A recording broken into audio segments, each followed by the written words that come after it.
I'm not very happy today, and I'm trying to figure out why. I don't usually take videos, or I try not to, when I'm not feeling very happy, because I don't feel like I'm very inspiring or motivating.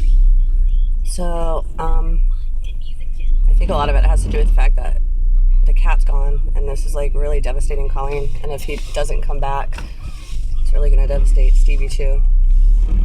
So I'm trying to get past that and take care of other things so I can kind of feel in control, take care of what I am in control of, which is not a lot right now. So I've heard some kind of mean things lately that I'm not letting bother me like I would have in the past. It bothers me more for the people that have said the mean things, and I'm trying really hard to not name people, but sometimes it's difficult if I want to make a point, and I want to explain a situation, and I'm just going to have to. So I have to always make sure that if I use real situations where I have to name real people, then it's always for the sake of something positive, not negative. So a couple of things. A lot of people know that I'm not with my family anymore.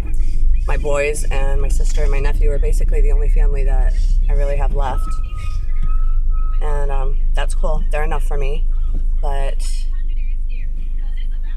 sometimes it hurts because I remember a lot of good stuff about the other people that aren't in my life anymore. And I know that there was a time in life when they loved me, and I don't know what happened. I do kind of know what happened.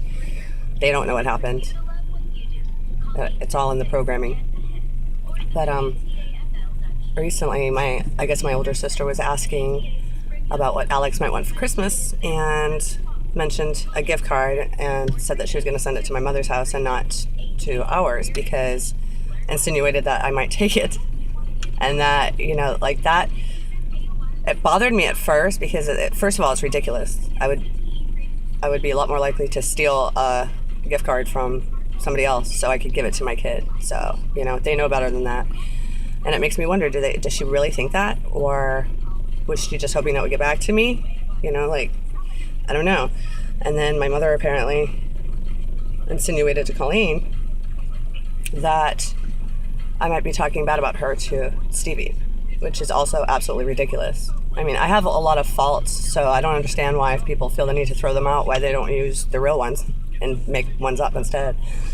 Because no matter what I feel about my mother or anybody else, Stevie's 6 years old, and I would never talk bad about him, ever, or about anybody else to him, especially his freaking grandmother.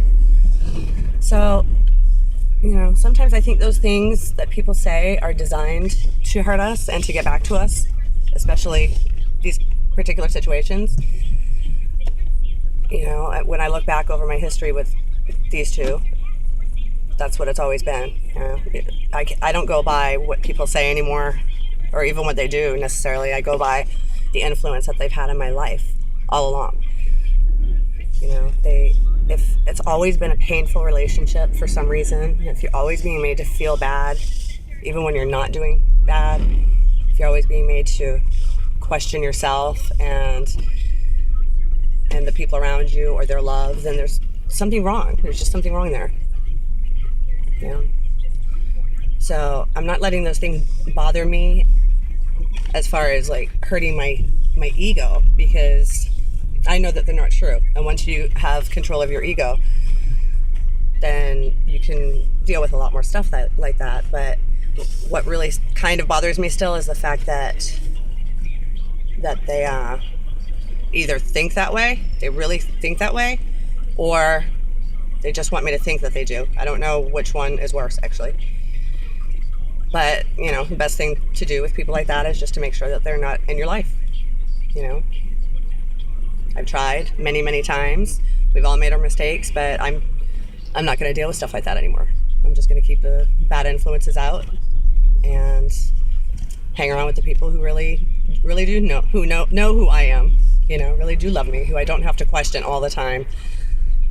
So, sometimes, unfortunately, it's not your family who's good for you. Sometimes your family really is a pack you choose. But I want Colleen to get hard-skinned the way that I am right now. You know, not to the point that she loses empathy, but if she keeps letting stuff like that hurt her, then she'll always be dependent upon other people to feel how she feels. And that's no good. If you're dependent on other people to tell you who you are, then you are whoever they make you. And I'm not whoever anybody makes me. I am myself. And anybody who doesn't know me, bye.